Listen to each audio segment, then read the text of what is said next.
Hey, everybody. Good evening and welcome to tonight's episode of Critical Conversations. Let me drop a few quotes on you before we dive into our topic tonight.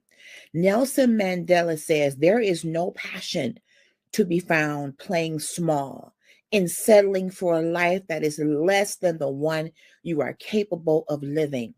Joseph Joubert says, "It is better to debate a question without settling it than to settle a question without debating it."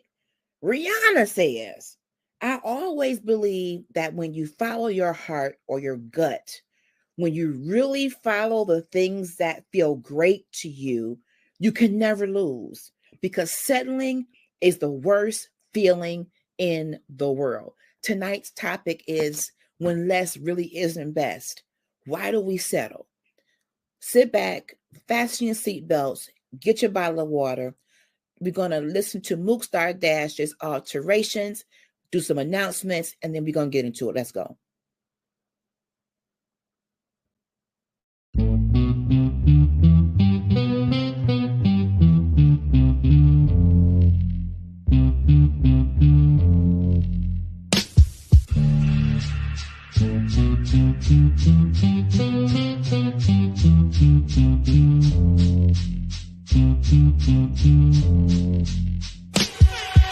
I'm tired of the same thing, same people, same memory. I can't let it hold me. Purple hair and a nose ring. People always judge me. I need God to do the surgery. He's the only one who can fix me, customize and alterate me. God, I need alterations, please fix me. I need some changes. God, I need alterations, please fix me. I need some changes. God, I need alterations, please fix me. I need some changes. God, I need alterations, please fix me. I need some changes. I started running solo, lost some friends, lost some people.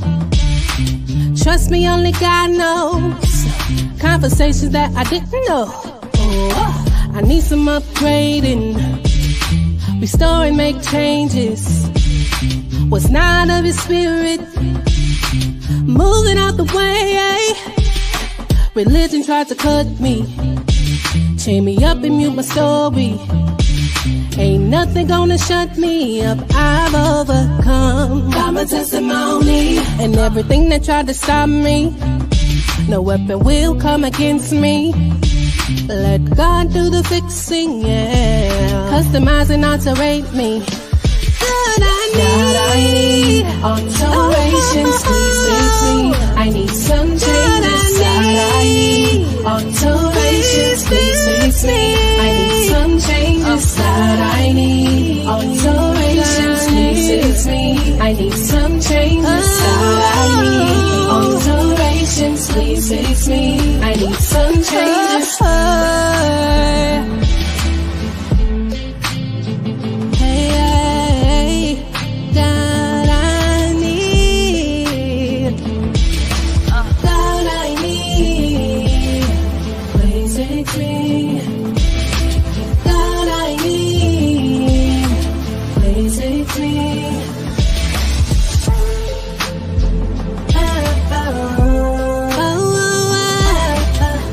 Oh, yeah. God, I need some changes.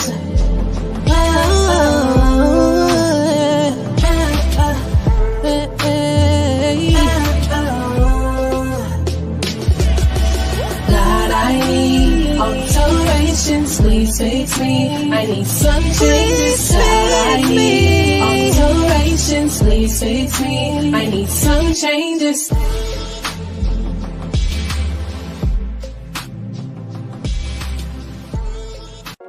What is a critical conversation? Well, besides it being a conversation that needs to be had, a critical conversation also reveals important context, not only about ourselves, but other people in the larger world around us. These conversations educate as well as edify, heal, and entertain. Join Latoya Harris Gooden as she engages in critical conversations.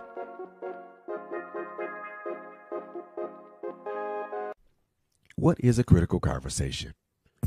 Well, besides it being a conversation that needs to be had, a critical conversation reveals important context, not only about ourselves, but also the larger world around us.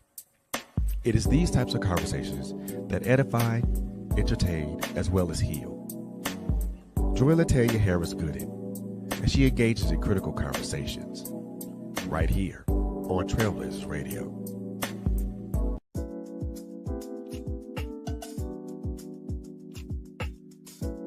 Trailblazers Radio has merch. Check out our website, www.trailblazersradio.com/shop to check out our store. You'll find an assortment of hoodies and t-shirts in various colors and sizes, as well as coffee mugs in various colors. Again, check out our website at www.trailblazersradio.com/shop to check out our merch. Thank you.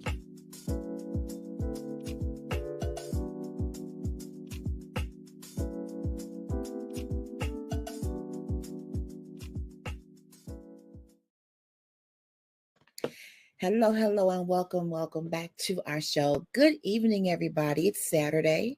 It's Small Business Saturday, and as you may or may not know, I am an entire independent paparazzi jewelry consultant, and we specialize in nickel and lead-free jewelry. Most people know a lot about the $5 pieces, and that's really a big seller, but we also have the exclusive Z collection, the Bling of All Bling, our $25 collection, which you don't have to just wear to church, okay? You can wear anywhere you want when you just want to be stand out-ish and bling-ish like that. So this particular month, speaking of Small Business Saturday, our promotion is when you purchase and join Paparazzi, purchasing our VIP pack, standing for Verified Influencer Pack, you get not only the standard 35 pieces of jewelry that you pick, the planner, the pin, the website, the wholesale pricing. But this month they're adding a free black vinyl jewelry tote that has clear pockets on the front, where as a consultant, you can carry it with you and people can literally see some of the pieces that you sell. Is definitely an eye catcher. So when you're in the grocery store, when you're in the hairdresser, when you are at church or wherever you go, they'll see this bag with bling on it, and they'll ask you, how do I purchase that? What is that? And you can tell them about your business. So it's an excellent way to make extra money. We make 35 to 45% commission on our sales. The jewelry sells itself. Anytime you see me on my podcast, I'm wearing paparazzi jewelry. On my live shows, wherever, even in the streets, honey, I am the billboard for my business. So I would love to have you on my team and have you become my business partner and team up with me and join the pink side. We have excellent training. We're able to build our own inventory, and you have your website that can ship out products for you. If you want to go that route, both ways get you paid. So I would love to have you on the team. I'll put my link in the comments. You can reach out to me. Would love to talk to you more about this opportunity. What else is going on? Monday.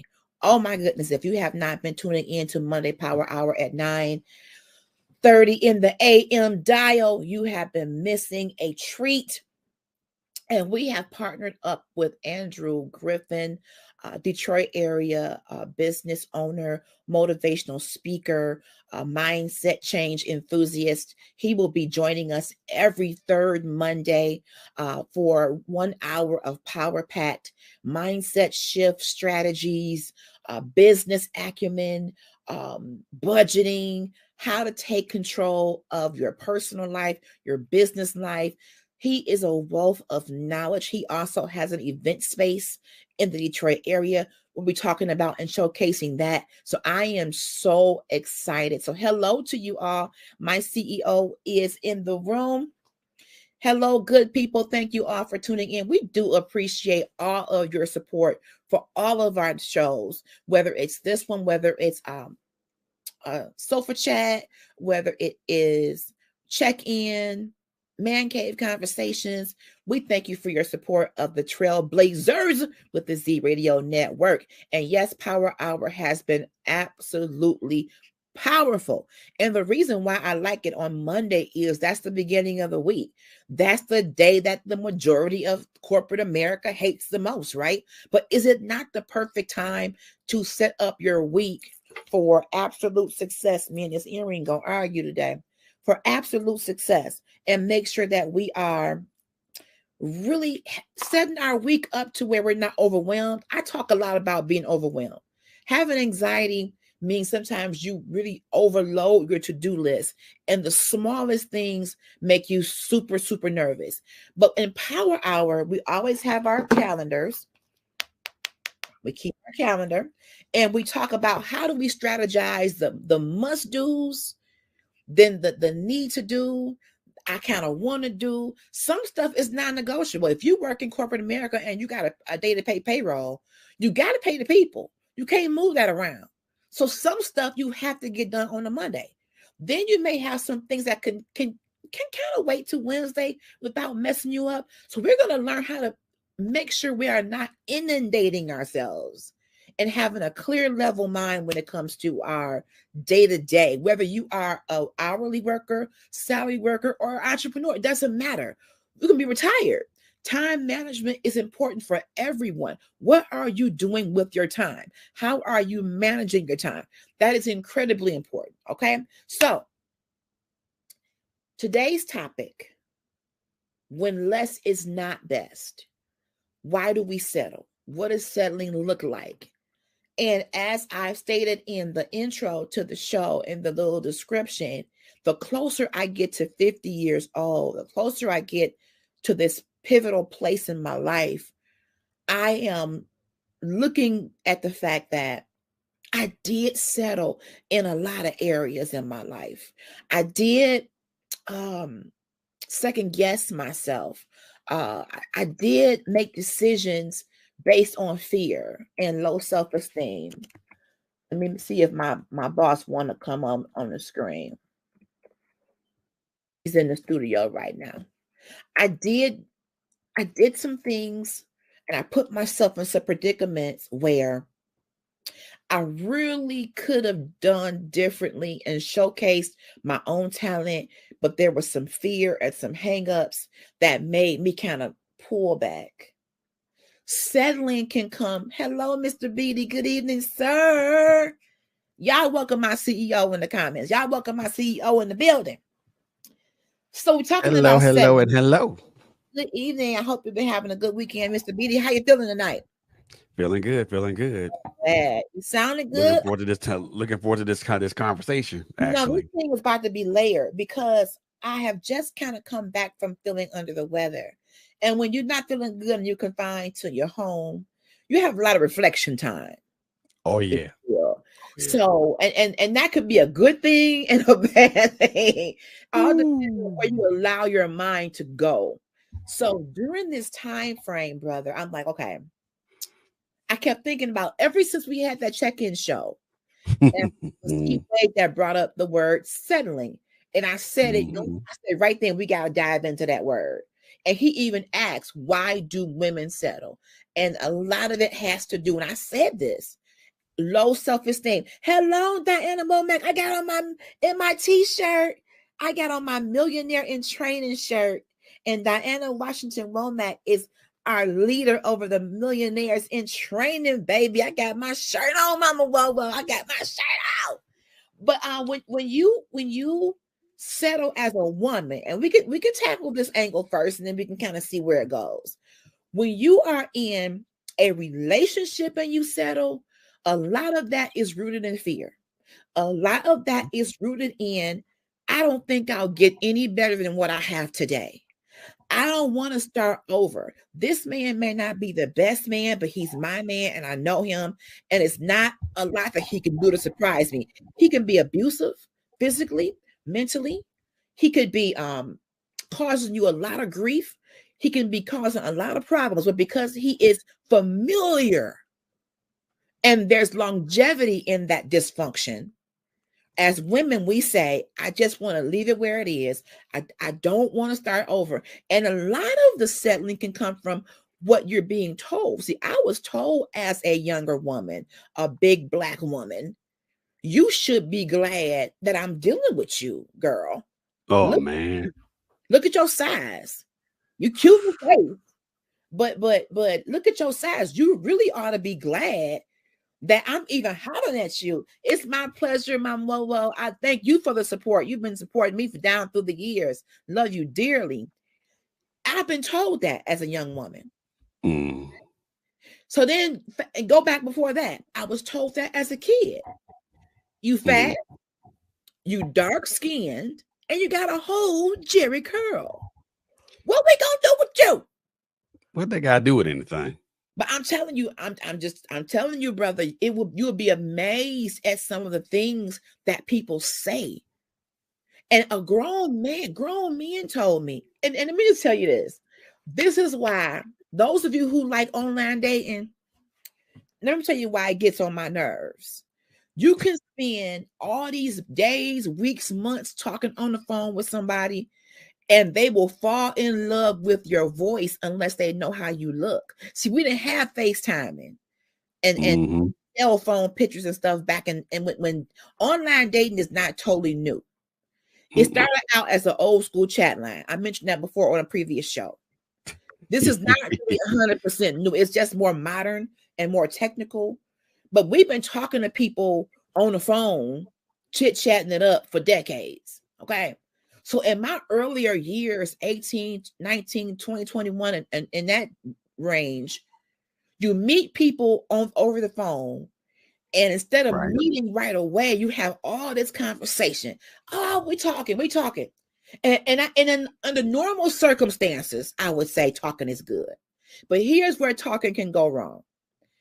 When you don't know how the person looks, your imagination is going to create a mental picture of what that person looks like. Okay. Now, I've been told, I ain't trying to be arrogant or flex or nothing, but I have been told that I have a pretty nice speaking voice. So I will come into the mix saying, let me tell you now, you might be envisioning Halle Berry, but I'm more like Freddie B. Run Stubbs, Fred Berry. Okay. I don't want you to be saying all this. Oh, you sound so cute. Oh, you this. And I ain't saying I was ugly, but I hate it when dudes would have this mental picture. Oh, you gotta be light skinned. You gotta be 108.2 pounds. You gotta be long hair. No, that's the exact opposite of me, sir. Well, when you say big, you mean big like Queen Latifah, or big like Monique, or big like what?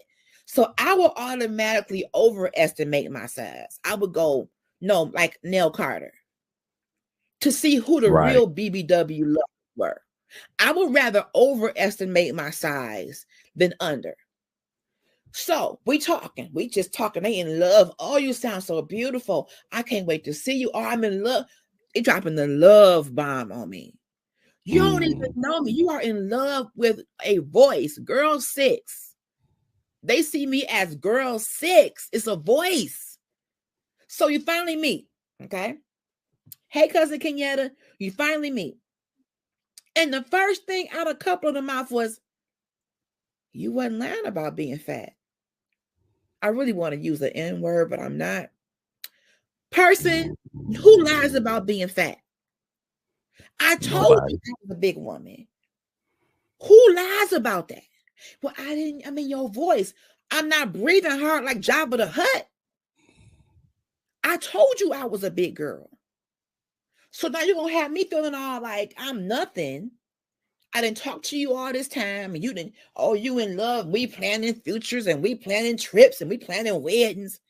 Only to be told your size is the problem. Your conversation is on point. You sound beautiful. You're smart. Brilliant. But your size is not it for me. But I told you. So, and then they would start saying, well, you should kind of be, if I do talk to you, you should be glad. Because the average dude ain't gonna deal with no big girl. See, back in the 80s, see y'all they loving the big girls now. But back in and the big brothers had the nerve. Attention, big guys. How you gonna act up with a big girl and you big your darn self? Where they do that at? You big, but you got the nerve to be choosy. Come on here.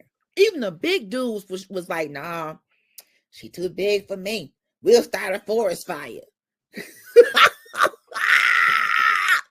I mean, I'm just saying. We set the stage. We set the stage. So if you're told from childhood to semi-young adulthood to adulthood that you should be willing to accept anybody because of your looks, you will start to subscribe to that if you're not careful. I'm just telling you the truth. Is it right? I know. It ain't right. But I have to admit, a lot of that is still ruminating sometimes in my mind. Even when I got married and I have a husband who adored me, who was very pleased with my plumpness. He had no qualms about it. But that didn't take away my self-esteem issues or my body image issues on any given day. No, you gotta believe in yourself as a woman or as a human being. If you don't see your beauty, people can compliment you. I know people who are drop dead gorgeous. I mean, flawless. And they would tell you they don't see it. They could be on magazine covers gorgeous.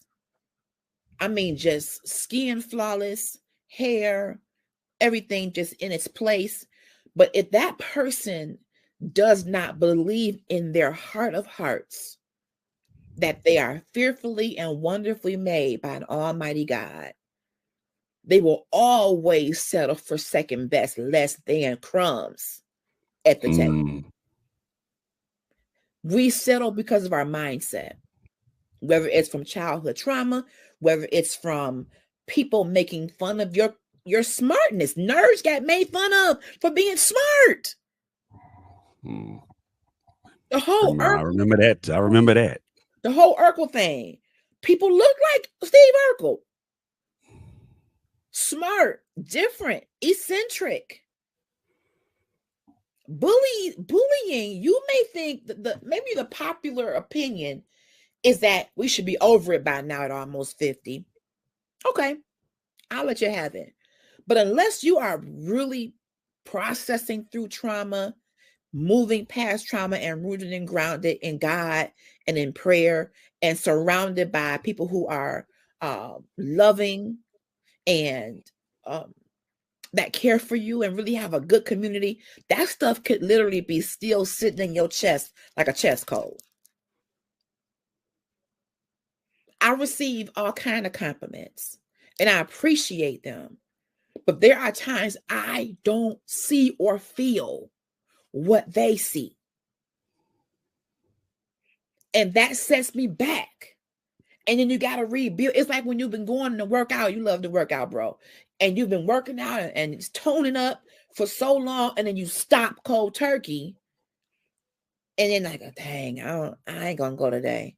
I'll start next month. I'll start on May 1st. May 1st come, I'll start June 10th. It's hard to get that momentum back. That's how it is with self-esteem to me. You can be feeling so good and something somebody says or does, or you put on a dress that used to fit you right and it's too small. A lot of us got COVID weight that we put on because we wasn't going outside as much. And that junk can mentally set you back. And you got to rebuild up to that point of loving yourself again. We're talking about settling. I'm going somewhere. But I just want to set the foundation that there is a psychological phenomenon that's happening in our minds when we settle. Yeah. There's something deeper going on when you know you walk into a meeting at work and you sit at the table and discussion is going on, and this is what you know. This is your bread and butter. You know this kind of stuff. But you sit back and you kind of digress, because what are they gonna say if I say something? They may not Right. like me speaking up. They may not feel comfortable with what I have to say. But if you know what you know, why wouldn't you speak up and say something? That's your job. And if you can prevent disaster from happening or help the team, why wouldn't you? But we don't, because of fear of what other people are going to say. And in some employment environments, they make you feel funny about what you know. Instead of saying, oh, I'm glad LHG is on our team. She's a wealth of knowledge. You get the side eye. Why is she even in this meeting? I didn't see her on the invite. Who invited her to the table?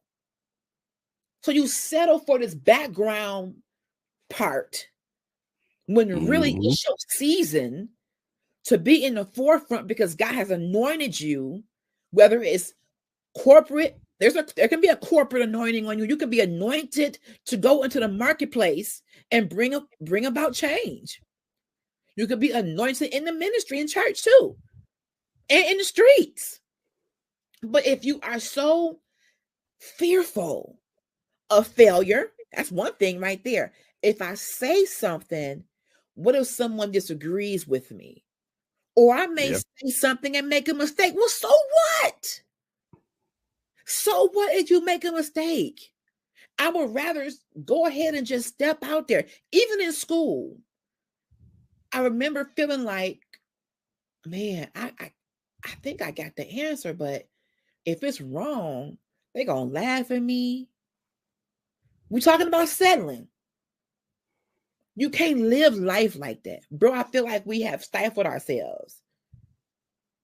Purposefully and not purposefully. Come on with it. I think we settle for certain things inadvertently, but also purposefully. Okay. And I think I think when we settle for things inadvertently, we're still talking about a mindset thing. Yes. Because it's something that you've been used to dealing with, or used to an experience that you're used to experiencing for a while. Then we get into that pattern of saying, okay, this is all I'm good for. So this is what I'm going to take, or this is what I'm going to accept. And that's kind of the constant thing. The inadvertent part comes when we expose ourselves to different situations and experiences. Like it's something that's foreign to us, right? And we want to venture out into it and make it our own. But then you have that fear of failure that comes across, and all of a sudden, wow, I don't know if I can do this. I don't know if I'm good enough to do this. And that's the inadvertent part of it, because especially if you know for a fact, especially if this is something like this is your thing, or you feel like you're confident enough to do it.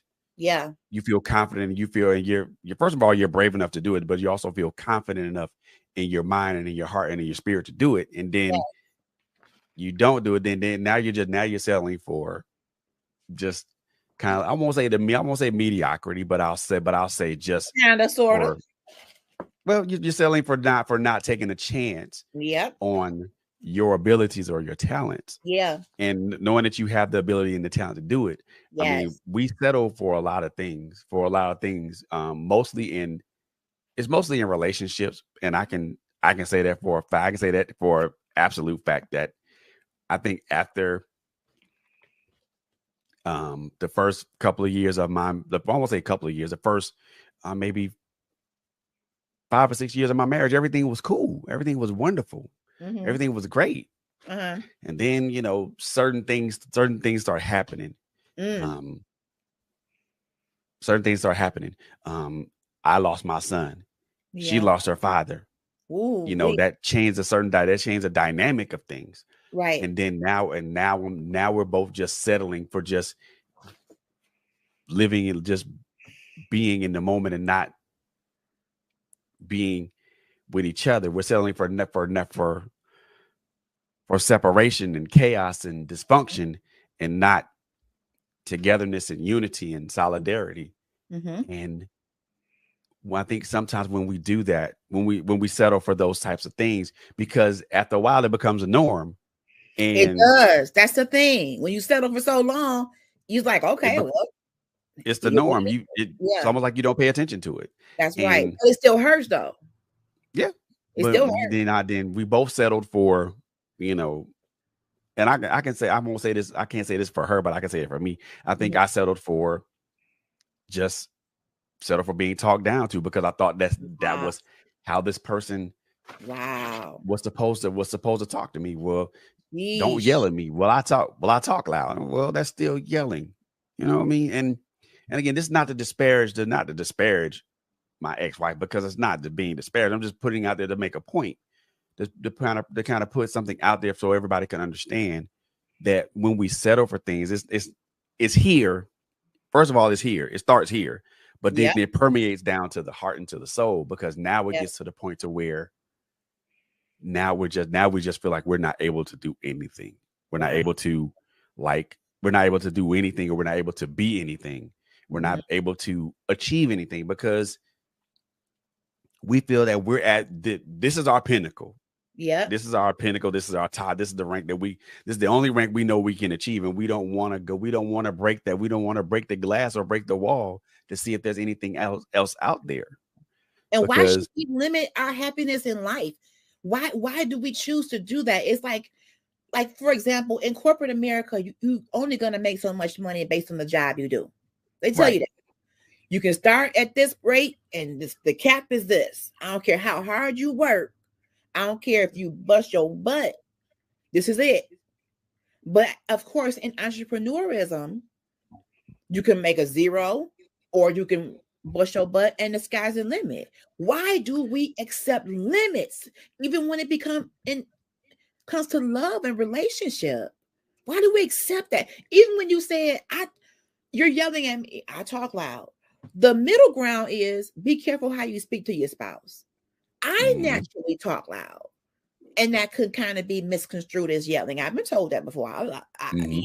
Yeah. So I have to watch not only the tone, but the choice of words as well. And I think we settle because of a lot of it is mostly just past experiences. Because if we failed in this one thing and we try to do that thing again and we fail again, now we automatically put a block or a limit on it, because we didn't fail twice at it. But the way I look at it in this point is, if you try the same thing and you fail 100 times, and it only takes one time to be successful, right? Only takes one time to get it right. So you can fail 100 times and then get it right the 101st time. Yes. Exactly. That's something that's celebrated. I think the one thing I think we don't do anymore is that we don't. I think settling is also kind of a form of, well, I won't even say it's a kind of, or it's selling is a form of, disrespect to yourself. Because if you know that you are better, and you know that you can be better, but yet especially when it comes to corporate America and jobs, we settle for these jobs that we take them because we need the money. We need the money. We can be honest about that. Yeah. We take it because of the one thing, we all need the money for it.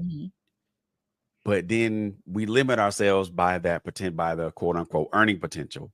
Yes. Or we limit ourselves because now we're just limited to that particular wall. You're stuck in this customer service representative job, and you know that there's not going to be any chance for advancement at all. You know you're not going to get a raise. You may get a raise, but you're not going to be advanced. And if you do get advanced, it's only going to be a lateral move. Right.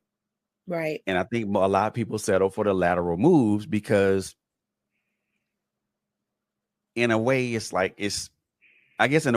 them to justify, okay, I moved, but it's a way to justify them. I moved, not upward, but laterally. And so we settle for it because we move. I've been here for such and such a time, right? And I'm just happy. I've been here for 20 years, and I'm just glad that I moved. But let's talk about that since we landed back on corporate America. And everybody's corporate experience is different. Let me put that disclaimer and kind of preface it with, you may absolutely love your job, be making wonderful money, and you give God all the praise and glory on the way to work. You're whistling, you're singing, and that's good. Praise God for your power to the people.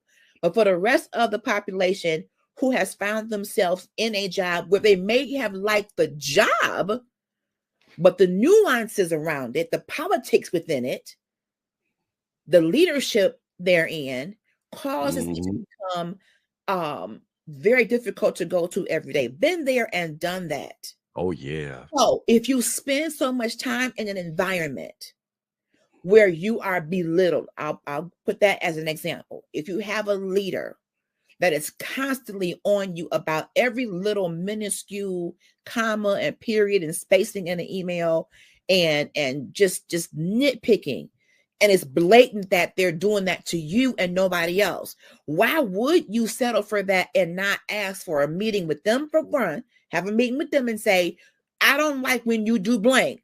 Start there. Two, if it doesn't get better, who's their boss? Schedule a meeting with them. I tell you why, we scared. Well, if I say anything, then they might get fired. But that's what HR is for. You should be able to take whatever grievances you have to your first level, next level, whatever, without retaliation. And even if the HR department acting a fool, there's organizations, the EEOC or the Labor Commission, whatever. Why don't we hold people accountable in corporate America? The reason why they do some of the crap that they do is because we've settled for it. We allow it. We've allowed them to treat us like nothing. And again, that may not be your testimony. Nope. But if anybody can relate to that, where you've come to a job faithfully, cutting the lights on in the morning, cutting them off in the evening, working through break, working through lunch, volunteering for projects over and beyond, way over and so far beyond. To not ever be even acknowledged for what you do, less known the extra stuff you do that they probably don't even see and can't even afford to pay you for. Cousin Kenyatta, I know you my amen corner this afternoon. But when you allow that, y'all, when you don't, I'm not saying go in there and kick the person's door in and put Vaseline on and come in Rambo style. I'm not saying that. That will get you fired and prosecuted. You black too. You trying to, we got a problem. I'm saying there are processes and procedures in place when you have a grievance. I don't care if you work at the local Checkers hamburger joint. I don't care if you flip burgers or flip houses. There's stuff in place that's supposed to help govern us and having a non-hostile environment. Why do we not move into that level and start fighting some of this stuff? Why do we settle for poor treatment? But you know what though? You bring up an interesting point with that. And there's a caveat with that. There's a very strong caveat with that. Okay. And I think it goes to not only just corporate America, but also I think if we're gonna talk about it from the selling part from that instance, I think it also can extend to the justice system as well. I mean, not to bring it there, not to bring it there. All right. But since we've arrived there, we settle for it because there's also a lack of distrust with the system. Yes. We distrust the system. Why would you trust a system that is constantly going to be, the odds are always going to be in their favor? Why would you trust a system where you're playing with house money and the house is always going to win? Wow. So if we're talking about settling, most of that comes from, well, with corporate America, but also if we're going to extend it to the justice system, but also other aspects of this, there's a grand dislike for the system, how it operates for certain people, how it operates against certain people, how certain people get preferential treatment, how other people do not get that treatment. So sometimes when you're not being treated fairly, or you're not being treated equitably, or if you're just being treated you're just blatantly disrespected and not respected as a person or entity or anything of that nature, or even in the point where, and I'll even preface this with my son's death, to where I got no answers from nobody, no answers from DA, the Commonwealth Attorney, police chief, none of that. When you feel like when someone's not being attentive to you, or not being sensitive to what you need or what you're feeling, or trying, or at least to the very least trying to understand or form or at least start the communication process. Yeah, that hurts. To where you can it can be at least be understood, acknowledged. And in most cases, there we go. You know what I'm saying? And we settle for that because of the distrust in the system, because I'm not gonna trust this system to do anything for me. So I'm gonna just settle for whatever outcome I get. Wow. And that goes to a lot of folks who, and again, this is not to disparage anyone who been involved in anything like that, anything of that nature. But what and this is just a question. Why do you think that most cities or counties or municipalities, especially when it comes to these types of instances, police involved violence or things of that nature, why do you think these counties and these cities settle with the families? Think about that. They don't want no more exposure than what they already have. Those kind of settlements, I always get perplexed. I want to welcome, I think it's pronounced Shelley's View. I could say it wrong. I apologize, but welcome. Thank you for your comment. Fear, fear, and fear. Cousin says sometimes the whole system is corrupt. Throw the whole system away. Throw the whole system away. But when you look at stuff like that, when cases are settled like that, I used to always think, and maybe I still do, it was an assumption of guilt. But sometimes it's cheaper for them to just, okay, thank you, I said it right. It's cheaper for them to just pay it and just do away with it. To not go deeper, because and some people don't want to settle. They want to go as far down the road into trial as they can, because they don't even care about the money at that point. They want to expose a corrupt system. Thank you. I appreciate that. Or they want true justice. What they feel is true justice. And true justice, meaning, don't just shoot me away with a couple $1 million. I want the whole system exposed from the rooter to the tutor, because so much has been happening, whether you're talking about corporate America, corrupt systems, or justice systems. So much has been happening because we've settled for so much. The system has become stronger and stronger and stronger, like concrete, because people are afraid to fight and afraid to challenge it. Now, here is the cost of challenge. It's a corrupt system. I'm gonna go back to corporate America. I can see myself now 22 years ago, fresh into this new company. I came in working my tail off. I had a plan. I had a career plan. I get in here, I'm on the phones. Those of you who have been in call centers, it ain't for everybody. You are tethered to a phone system. When you gotta pee, you gotta hit the button, and they only gave you 10 minutes of personal time. Personal mean bathroom time. Now, I don't know about you. You eat a good lunch and drink a good cup of water. What goes in must come out, and sometimes 10 minutes won't suffice. So you better go to the bathroom on your break. So you are tethered to a phone. You are taking phone calls all day long. Some days are busier than others. Monday was the worst. So always the worst. You finish your phone call. When the phone call is done and a customer is gone, you have what's called ACW. It stands for after call work. Okay. It's the stuff that you do to wrap up the call. Yes, the green light. The green light. Y'all got teams now. See, we ain't had teams 20 years ago. We was the team. Locked and loaded. Headset, computer, sit in your seat. Okay. So when the call is over and you go into this mode called after call work, all right, you're putting in your documentation. When you will hope that when you call the company, don't you want them to document your file? Yes, we got training to do that. So you're putting in information, you're making whatever follow-up phone calls you got to make. You are wrapping up that customer's experience. They're gone, but you're making sure what you said you would do, you do it. But you got somebody watching you, okay? And they're saying, what's taking you so long, Latanya? Well, I had a complicated call. I had to do a tow. I had to set up a rental car. I had to make sure the customer, they lost their keys. So I had to get them transferred over here. It's called after call work because it's work after the call. I'm going somewhere, saints and friends. So you owe me about my time, okay? I got into the meeting one day. I said, I got a question.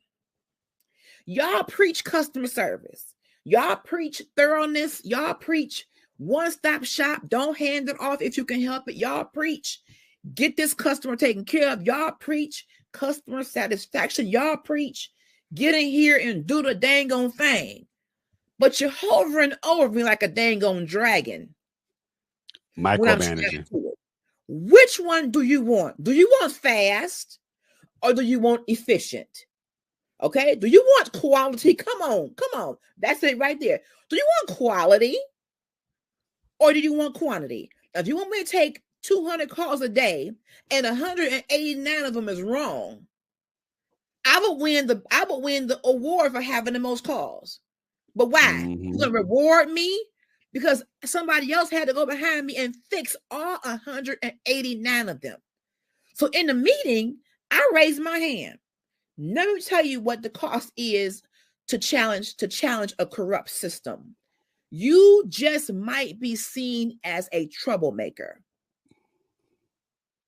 Upstart. Let me get some water. Hold on. Upstart. They might label you as a rebel rouser. Okay? Yeah. First call resolution was exactly what they called it, Kenyatta. You are the first line of connection. Finish it. Mortal Kombat, finish it. But then when I come in with my skill and my finesse, and that customer is loving on me, they like, girl, you the bomb.com. And I'm putting in my document. Now, I believe in thorough documentation. I train this stuff in corporate America. When you read my notes, you should not be like, what is, can y'all, what? No, when you read my notes, you know what's happening, what the call was about, what I did, and what needed to be done. But you coming down on me about my time, but you can eat on my stuff. So I said that question, managers, do we all know what ACW stands for? Just can we? You do know what it stands for. After call, there is work. So I'm gonna need y'all to back up just a little bit, because many of us, are actually working after the call. Now, if you see me across the room asking my coworker where she want her pizza in the after call work, you got a right to come tap me on my shoulder. But if you come by my desk and you see what I'm doing, you see what applications I'm in, why are you on me like that? But when you don't step up and stand up for yourself, I'm talking to y'all who may be dealing with this right now. You can professionally say in the meetings, in the huddles, I do have a problem with how y'all treating us. Because all of us ain't slackers. You know who your stars are. You know who's carrying you and who's dragging you. So don't put me up in there and got me feeling all funny about what I do, knowing that I do what I do. First of all, I do it as unto the Lord. Can we get an amen for Jesus Christ in here? Mm-hmm. I spent 25 plus years taking phone calls in and out of different departments. I learned to love it. And let me tell you why. I love problem solving. I love when somebody calls me with a problem at 7:15 and by 7:30, I have pretty much solved it. I thrived off that. They will be so excited. You just don't know how much you've helped me, Tanya.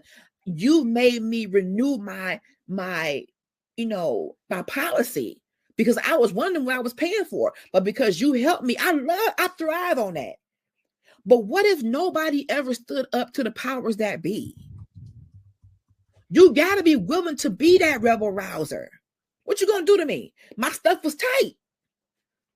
My work was tight. I ain't trying to brag. What you gonna do to me? I want my attendance, baby. I didn't call off. If I called off, the rapture then came, and y'all still here. Okay, that's how I work. So when you decide you tired of settling, you're gonna have to have a thick skin. Okay.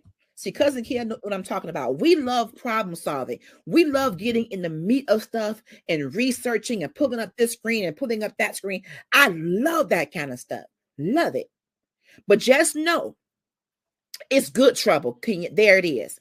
When you are standing up for yourself, whether it be in a relationship, in the workplace, in a ministry, wherever you find, in the justice system, when you know that you have done your due diligence, you've come to work when you're supposed to, you're in your seat when you're supposed to, you don't abuse breaking lunch, you don't abuse personal time, you wearing a dang on Depend, you don't go to the bathroom, you got on a whole Depend, so you ain't got to go pee.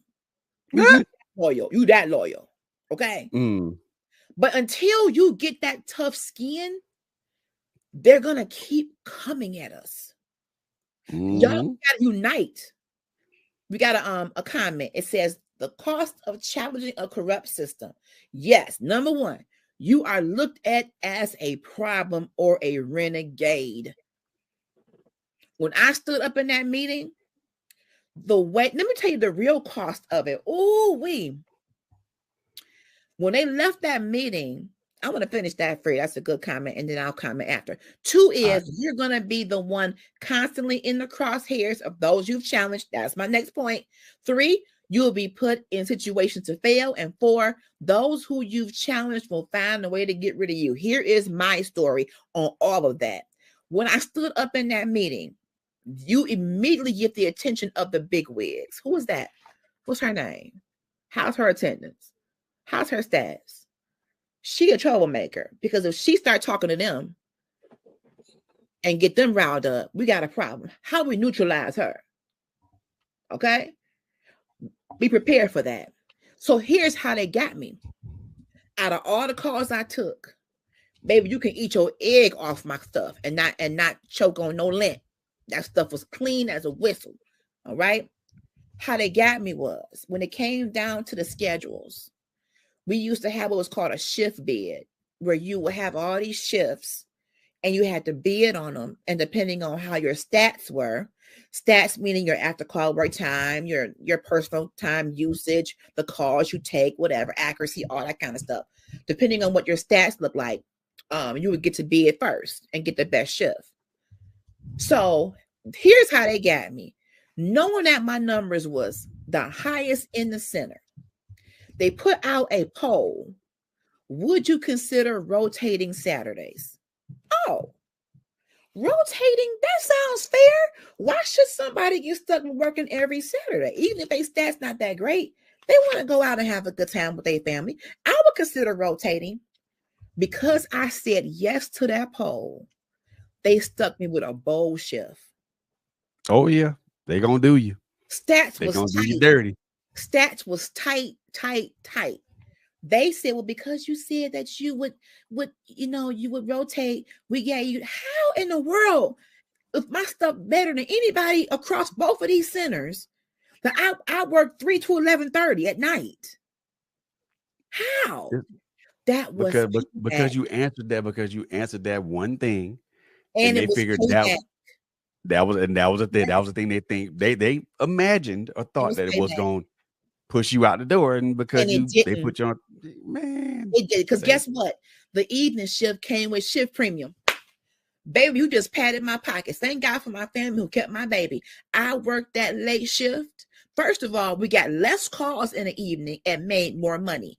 By the shift being so late, we got an extra 15% per hour. What the devil mean for evil, I'm telling you, gotta turn that thing around for good. The rebel rouser, I worked that shift. I sure did. I made my money. I sure did. And now the first thing I thought about though, y'all, I'm telling you, Cousin Kenyatta, I've seen God use some stuff. They were trying to get rid of me and make me want to quit. And I'm not saying I didn't want to, but I didn't want to give them the satisfaction. But what I will say in all honesty, to retaliate, I want to tell you, don't put nobody with me to mentor. Don't come to me to train nobody. Don't ask me to write no job material. I was so close. Ain't doing it. But I did do it. I'm gonna tell you why. I wasn't giving them no ammunition against me. Be careful. When you stand up to people and they're watching you, you got to be so careful with your movements. One wrong move. Oh, see, I see it. She ain't got no real leadership capabilities. See how she changing now. She mad. She in her feelings. Nope. At first, I was going out applying for all other kind of jobs. Fred, I'm gonna be honest, I was mad. How you gonna trip me up into this bold shift? But I had to think about it. When they want you out, they will stop at nothing to back you in a corner. You gotta be strategic. You gotta confuse the enemy. It's just how they say in the Bible. It says, if you resist the devil, he'll flee from you. Because you confuse him. How you praising God in the midst of that storm? I'm confused. You should be broke, disgusted, and crying and kicking, and you over here giving God the most radical praise. Baby, I had to go spiritual. I'm sorry. That's who I am. But I had to be smart. When you stop settling for stuff, you're gonna ruffle some feathers. You're going to have the spotlight on you. That means your stuff got to be clean. You can't be late to work and complain about stuff. You can't be calling off. You can't be slacking and then want to be part of the rebel rouser team. No.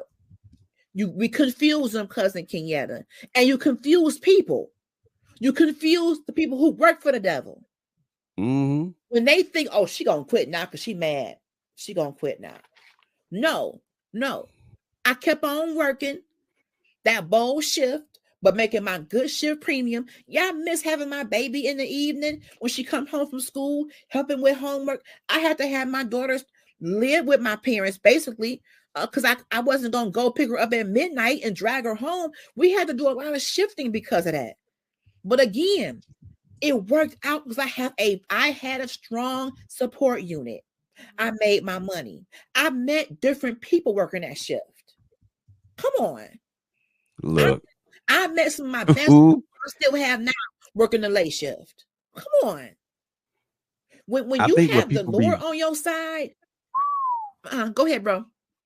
I think what people get messed up or confused is that a cornered animal is a dangerous animal.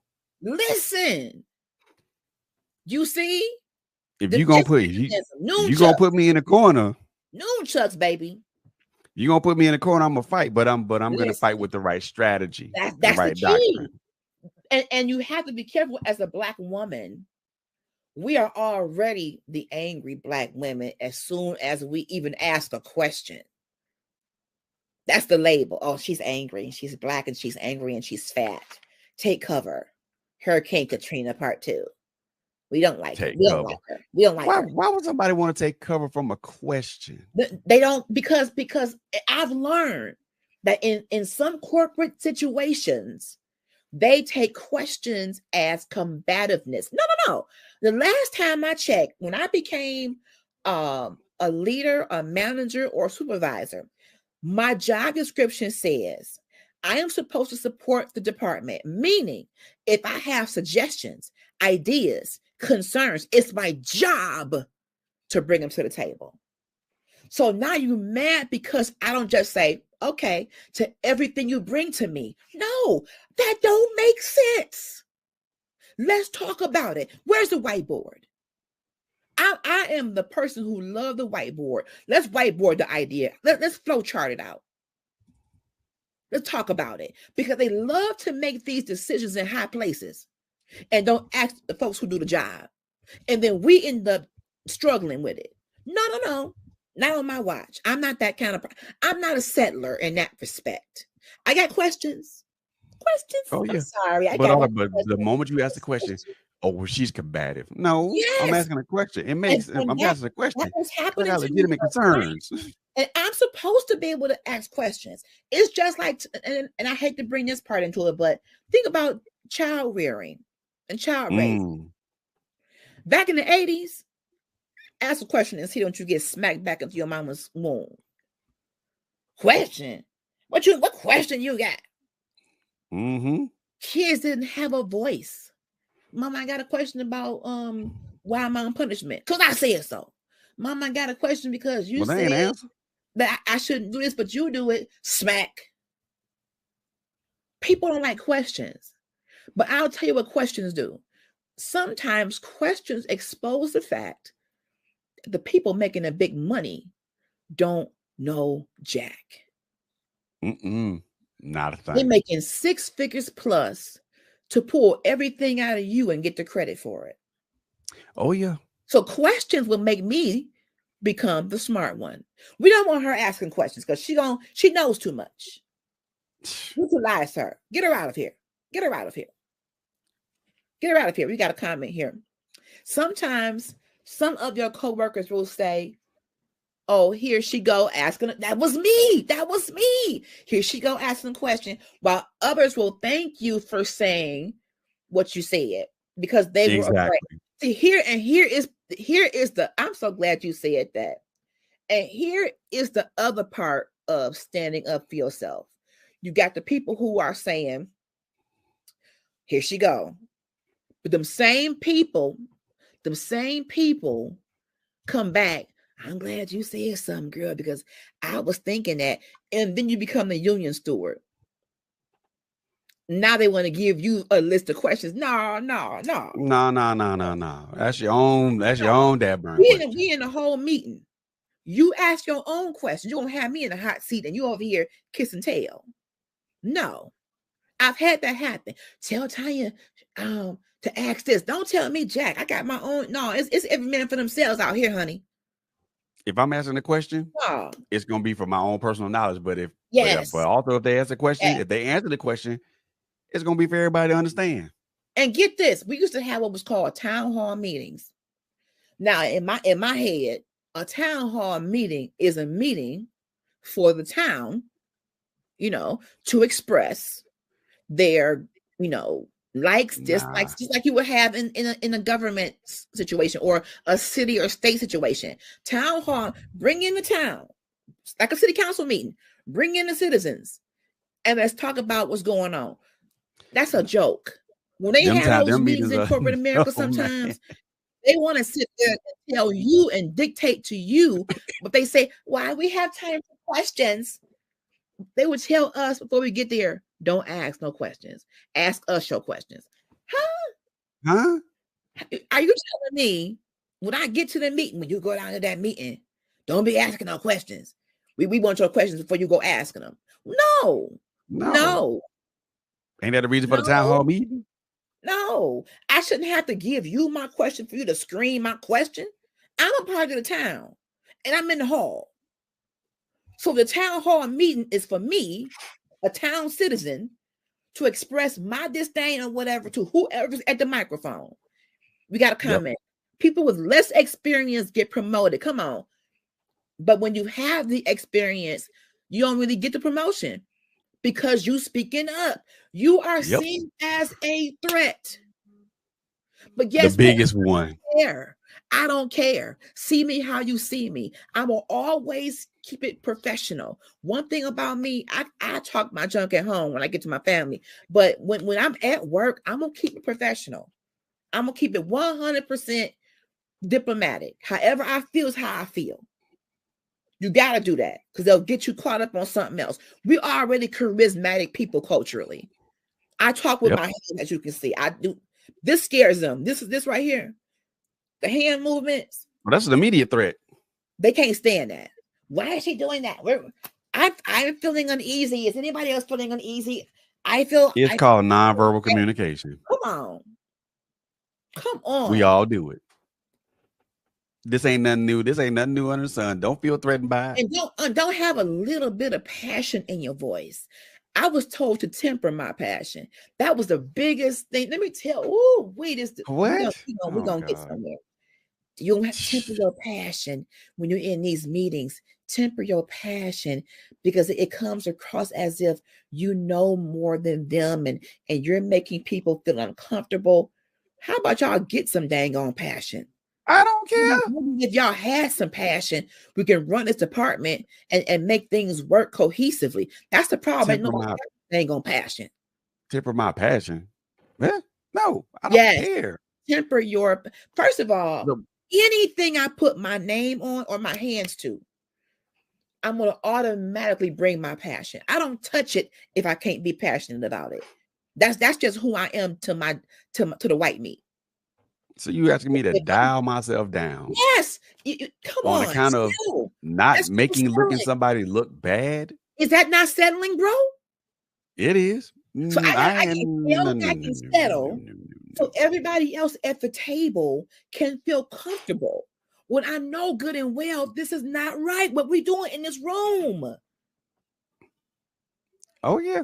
They don't want to. They don't want to come in the room to figure stuff out and to fix stuff. People just love to have meetings just to have meetings. If you're gonna drag me from my desk and from my work for 2 or 3 hours, we may as well talk about the doggone thing. I got questions, and I come in with my whole notebook. Question number 1. They're like, "Oh God, oh God, oh God." Okay, we gonna be here a while. We gonna be here a while. Shelly's view. I was that person. Here she come with her notebook. Jesus, we ain't gonna get out of here till tomorrow. You know my thought process would be when the moment you ask a question, I was like, okay, cool, we gonna be here a while. I'm not leaving here without clarity. I'm not leaving here. See, y'all leave a meeting and be confused. We gotta have another meeting. Why? I'm not leaving clear to y'all? until I understand. I'm not. That's why I talk about on my page. I put a post about there. If you don't like questions, you don't like me. Even when you're dating, come on. Why would you settle for every time Dick and Harry to tell you how cute you are or how your wagon is dragging, and you don't even know what they're all about? You ask so many questions. You talk too much. Just lay down. What? Look, no. I got questions. I got a whole bunch of questions. I got a notebook full of them. Come on. I'm not out here to just be doing stuff just to be doing it. I'm almost 50 years old, and this has been my way for most of my life. When I come into a job, I'm the one to come into an interview and ask y'all questions. I'm that girl. Well, what is the advancement opportunity in this job? And what is the most difficult part of the job? And what is the operations day-to-day of the job? When they get through with me, I'd have interviewed them. That's Latanya Harris Gooden. Mm-hmm. Because I'm interested. I'm invested. Questions me, I'm thinking. But when we settle, we've lost interest. We've lost investment. That's it. If I don't ask no questions, I lost interest. I didn't tune you out. And when we set up for what we have, when it comes to especially when it comes to our interpersonal relationships with people, when we settle, that means I don't have any interest. I don't want to ask no questions. I don't want you to ask me no questions. I'm just here for the simple fact of we both got needs and we trying to fulfill them. But let's go there, because the article I have talked about what happens when you settle in a relationship. Okay, this article is called "How Settling is Ruining Your Life." Since you opened the door, Brother Fred, let's go. Your relationship won't last. I'm reading it verbatim. Your relationship won't last, because if you're settling, it will eventually catch up with you. Yeah. Settling means you ain't even happy. You resentful. You get a little bit more resentful every day you settle.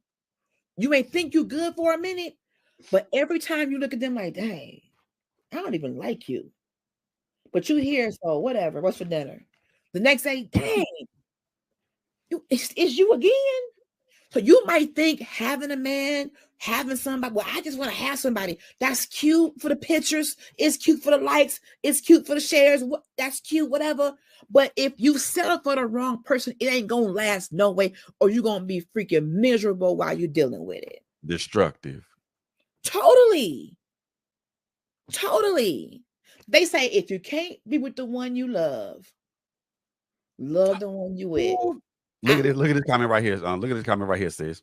Oh, you become roommates. Roommates. And when you get into that roommate situation, not lovers, roommates. So how I look married to you, and we roommates in this house. Now the world thinks that, oh, what a beautiful couple. What a beautiful, they're just so cute. They're just so I could just kiss them. But we going through hellfire and brimstone in the house. Listen, come on. In the car. Can't even get in the house. Can't even have a conversation without turning into an argument. Come on. And it goes back to the dating process. It goes back to, what are you doing with the data collecting time period to see who is this? Now I hear people saying people change. Yeah, but sometimes them red flags, them red comforts, them red curtains, them red sheets was already there. But you settled. They already turn the blind eye. Yeah, I understand. People do change. I get it. People can literally create a whole facade and have you thinking they are the best thing since sliced bread with a good piece of Kobe Jack on it. Yeah. Look, gotta be better about that intelligence gathering process, peoples. Change is growth, but we don't like to grow. We don't. Oh Lord, how mercy. And a lot of times when we get in a rut in a relationship, I don't want to start over. But you're going through hell in it. May as well. You'd rather go through hell with this person because you've been with them for 20 years than the prospects of starting over with a better suited person because y'all want to change. Now, I ain't telling y'all to go out and leave y'all spouses. But if y'all ain't both willing to do the work, what work, LHG? Whatever it's going to take. Give and take. Whew. Another reason right there why people settle. Jealous when you go out there. When you are in a situation, and this could be a friendship and not just romantic. This applies to different kinds of relationships. You can have a friend, and your friend is, I've been looking up things. I'm going to school. I'm getting ready to start a podcast. I'm getting ready to, finish my degree in this. I'm getting ready to start my business. Oh my God, girlfriend. I'm finally getting ready to open up my ice cream shop I've been talking about. Why would you do that? Ain't nobody eating no ice cream. It's too cold. Shut up. Oh, so you don't like that I'm doing some stuff for myself. Now you want to be acting funny. Because let me tell you, this right here, you preaching in these comments. You're going to have to be on part 2 because you preaching in these comments. Equally yoked does not just apply to romantic relationships. It can apply to friendships. It can apply to any kind of connection. Because when you are investing your heart and soul into something, into a connection, and there really isn't any true compatibility, maybe let's go to the romantic side. Maybe you are physically attracted to this person. Aesthetically, they are everything that you could have ever dreamed. Shades of brick, house. But when they open their mouth, and no shade to the brick houses out there. But when they open their mouth, more to that. He can be dark, tall, handsome, chocolate, almond, raisinette, junior mint, all that. My favorite candy. Yeah. But if you only gonna stay on the surface and you're not having conversation to get some revelation about your situation, I feel my pastor coming out of me now. Then you're gonna be in a world of trouble, tribulation, For real. You got it. Because resentment is the strongest emotion to me that will have you teetering on the edge.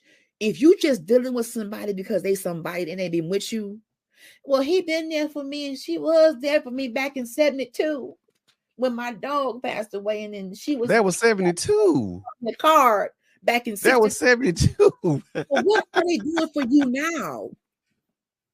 That was 1972. Man, we are spending time with people day after day, month after month, year after year, that we have no business being even connected to where the sight of them gives you bubble guts.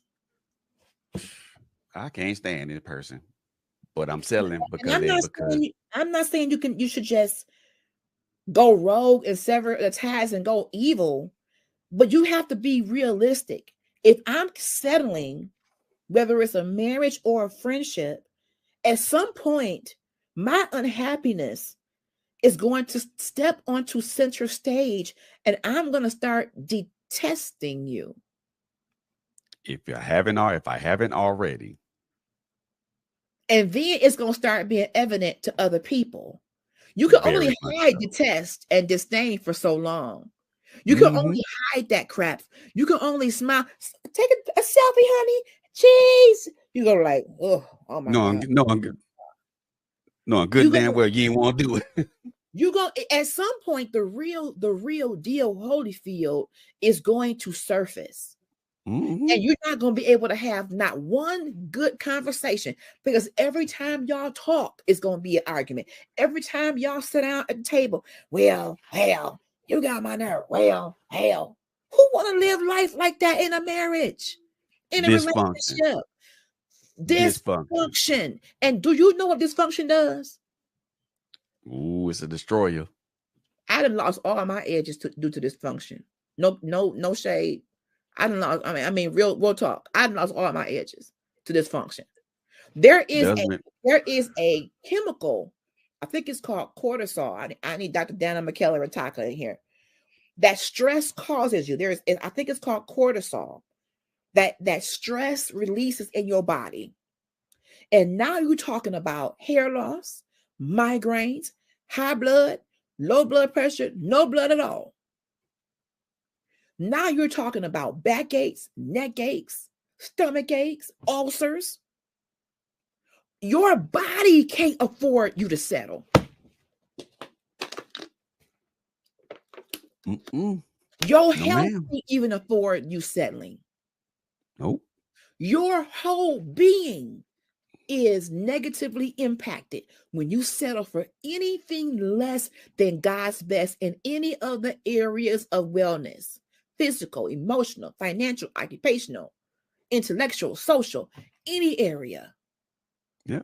You can't afford to settle. I am about to be 50 in another year. I gave up on my dreams because of body image issues. It is a dream come true to sit in this chair and have a whole podcast. I wanted to be a TV news journalist. I didn't go to Specs Howard School for journalism because I figured, who want to look at a big old black woman on the television? Well, y'all looking at a whole big old black woman in a turban tonight. And it feels good to have a spot to have a voice. Yes, it does. No more settling. No more settling. We got to be done with that. And if you settle on a job that ain't for you, guess what's going to end up happening? Your career going to die. It's going to catch up with you. You're going to say something to somebody in that job. You're going to look at somebody the wrong way. You're going to write an email that's cutthroat, and they're going to write your butt up. Yeah. When you settle for not pursuing your dreams die. Your aspirations die. That part, bro. How many of us, you know where the most dreams are now that never manifested? In the cemetery. Yeah. Cemeteries have the most unmanifested dreams and aspirations because people have settled for what, well, my mama did this and my daddy did that, so I probably should do this. No, what do you want to do, sis, bro? What do you want to do? Dreams and aspirations die too because you are exhausted. You can't even work on your own vision because that 9 to 5 has depleted you. I would not have been able to do this podcast and work where I worked 2 years ago. I wouldn't have been able to do both. I could barely do my jury and work a 9 to 5. The job took so much time, so much energy, so much of my mental capacity. Yep. We settle what we settle for what we have. Yeah, but I need my paycheck. I still do need my paycheck quite as it's kept. But because I fell ill, and sometimes God will push you in a corner and pluck you out of stuff when you're not strong enough to step out on faith yourself. Oh, this is good. It takes discipline if you're going to do both. You got to be able to allocate the right amount of time and energy and staying prayerful and focused. If you give him more energy and time to your 9 to 5, and then when you get home, you don't have enough for your vision, that means the balances are off. So maybe you can't work 14 hours. I only got paid for 8 anyway. I'm salaried. We settle for imbalance. We settle for imbalance in our lives, in our personal lives. We settle for imbalance in our career, in our work lives. We settle for imbalance in our social lives. All that you just put it out there. Shelly just put it out there. It's when we settle for imbalance in every aspect of where we are in our lives, our whole life is going to be out of balance. We're going to be out of order. It's going to be out of alignment. Yes. And the worst thing to me is to be out of alignment, and everybody talk about wanting to be in God's alignment, which is very important. It is to those of us who are believers, but just as equally as important as being in alignment with yourself, internally, externally. But that to me all falls under God's alignment. It does. If you're going back to God's plan for you, do you think it's God's plan for you to be in a job that's making you sick and lose your hair? No. You think it's God's plan for you to be in a marriage where you're being abused? You think it's God's plan for you to be in even in friendships where they're draining you of every ounce of joy, peace, love? They're draining you of all your fruit of the spirit. You ain't got no fruit of the spirit left when you're dealing with them. None. You look like a prune. So then they got you looking like a whole California raisin. That's not God's plan. If God's plan is for us to prosper in our soul, in our body, in our mind, in our spirit, in our finances, in every area, man, I really have been out of alignment. And a lot of it comes from people. People putting their negativity on you, their unrealistic expectations on you, and you hit the subscribe button. Bing, yeah. Bing. But it also goes to the choices that we make too. It also goes back to the choices that we make too. Absolutely. Because our choices have consequences. Absolutely. The roads we choose to ride on. True. Your car out of alignment because you've been riding on a road full of potholes. So here's where the rubber meets the road. We come to the last half hour. And thank you all for you have been rocking with us for this topic. It's layered. What do we do to change it? We've identified a few different capacities where we might have settled: relationships, friendships, marriage, job, where we have second guessed our own God-given ability. I could even go a step further, and I ain't gonna stay here long. Some of you have a calling on your life where God speaks to you, but you don't even do what he says to do or talk to who he says to talk to because you feel like you are inadequate and you sit back in the shadows. You could have a Holy Ghost download. I mean, you a Holy Ghost Power Ranger. You could have a whole download and God says, go over there and do this. Go over there and bless them. Go over there and say this. But because of your own feelings of inadequacy, Damn. I don't have a title. They're not going to accept me. I'm not dressed right. I can so relate to that. Ooh wee. I can so relate to that. Ooh wee. Ouch, for real. And for many of us, this is why I told God recently, if you mean for me to do this, and he knows that this is talking about, that the next time I get asked to, I won't say no. Listen, Shelley's View. This is the book we read for Girl Chat. Killing Comparison, because you on fire tonight. The sisters and I are reading this book, Killing Comparison. Because join up for Girl Chat with that, man, because that's a powerful book, man, for real. Comparing yourself to other people, I don't sing like her. I don't preach like her. I don't know how to do that. I can't do what she does or what he does. You're not supposed to. It's by Nona Jones. Killing Comparison. Reject the lie that you aren't good enough and live confident in who God made you to dang on be. Dab nabbit. Come on. I can so relate to what you just said. Oh my God. And God has given us, each one of us, I stand on this, y'all. I believe that everybody was given an element of greatness, something very great inside of you innately. Here's the thing. It's called a seed of greatness. But if you're not watering it, if you're not tilling the ground, if you're not giving it the sunlight, whatever it needs to grow and to cultivate, it dies. When you settle for less than God's absolute best, your seed dies. Your seed withers away.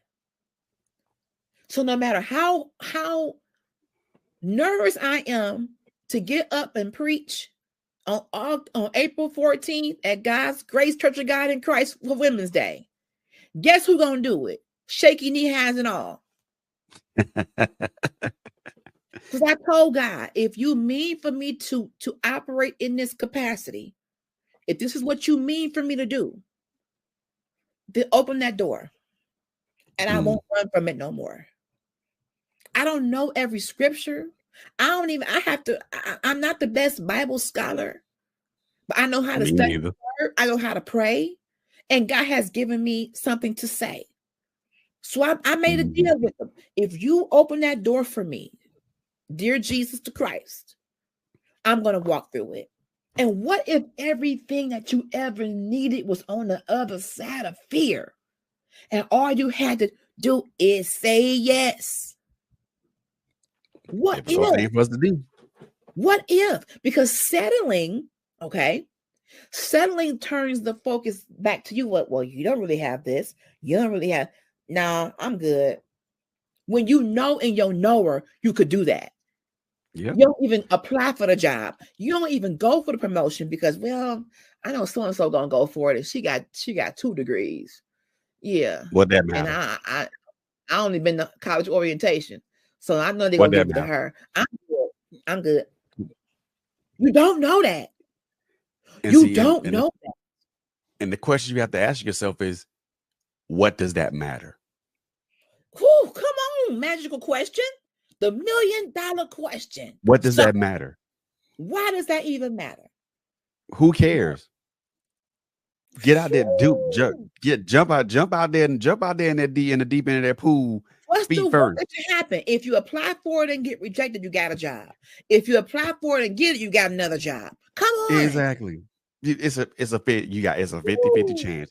You win or you lose both ways. You win or you lose both ways. Actually, you win both ways because you're still employed.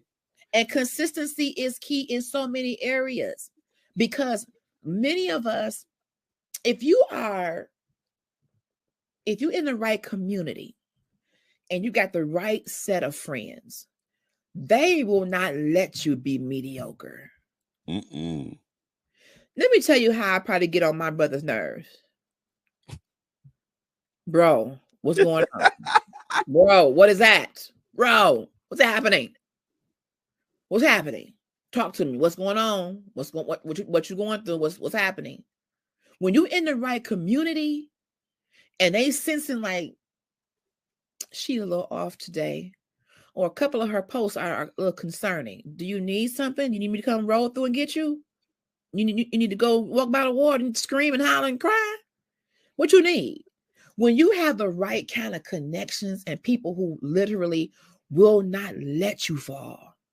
I may not be able to fix it all or fix any of it, but I can listen. I can pray. We can strategize together. I can hear you Invaluable. out. I can pay attention. I ain't that broke I can't pay attention. I can pay attention. It's invaluable. The right people in the right community is invaluable because they're gonna make sure that you don't fall on your face. See? They're gonna tell you to hold your head up, even though even though hell's happening around you. Man. And they're gonna make sure that if you go through the fire, they're gonna make sure you come out there not smelling like smoke. Man, and even if you scrape your knee, I may scrape mine too, and we just gonna get a band-aid together. I am stuck on band-aids because band-aids stuck on me. The right community keeps us grounded. Yes. But it also keeps us from going into that settling part because the right people in the right community will hold you accountable for your thought process. If you ain't getting accountability in your friendship circle, fire them. They are the weakest link. Goodbye. Quickly. Because if your friends are not holding you accountable and you not holding your friends accountable, then there's something wrong with your friendship. And if you're not telling them what your goals are so that they can hold your tail accountable, shame on you. You play too much. You playing. Stop playing. I can't do friends like that. If you coming to me saying, oh, hold me accountable, sis. I need your help, sis. And I'm gonna come hard. I'm gonna come hard. I know me. I could be a little overbearing, and forgive me. Sorry, not sorry. But my intentions are so pure because I don't want anybody out here feeling like they by themselves. Exactly. I don't want anybody to be left behind. Like, I mean, friendships, this is nothing to be playing with. I mean, when you little, you don't even know what friendships mean. Is until you really get to a point where, dang, they've been my friend. You've been rocking with me through some really tough times. We got to come in here. And if you fall, they are there to help you get back up. Don't make fun of you. Don't tell your business. Don't be leaking out confidential information. Come on. They gonna dust you off. Come on. Thank you for tagging. I appreciate you doing that. They will be there. When a woman go in the bathroom and she thinks she cute and she go to walk out and she ain't check all the parameters and her girl behind her and she catch that slip hanging, come back here. Hold up. Wait a minute. Your whole tailbone is out. You don't feel that air, girl? Come here. Hold on. Out. Your whole buttocks, your whole gluteus and the maximus is out here exposed to the galaxy. Get on back in this bathroom. I'm not going to let you walk down the holy convocation aisle like that. And I think people kind of confuse that with being a good friend. They confuse the settling with as compared to being a good friend. If I'm a good friend to you, I'm not going to allow you to settle for anything less than what I think what I believe your best is. That's right. That's right.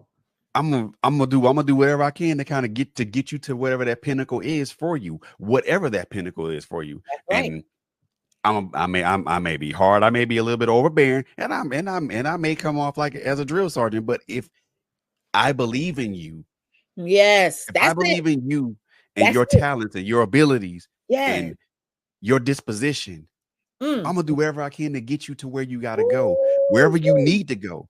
And even if you get to the door of where you got to go and the door's locked, hey, don't worry about it. I got a key. Here you go. Come on. Walk in. Go ahead, walk in. That belief. Everybody who was in my circle, everybody who I call friend, sister, brother, I believe in them. 200%. And you ought to feel that in your friendships. We don't have to agree for me to believe in you. No. We don't have to see things the same way for me to believe in your vision. Nope. I am going to support my people that are out here doing the doggone thing, trying to come up in the world. And I never subscribe to the statement that it's lonely at the top.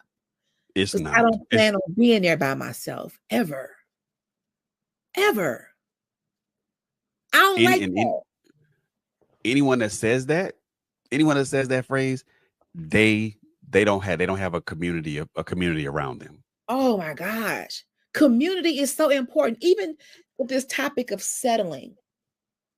Sometimes you need those really honest friends, family, whoever those people are, to say, you don't see what I see. Don't you know you sitting on a gold mine?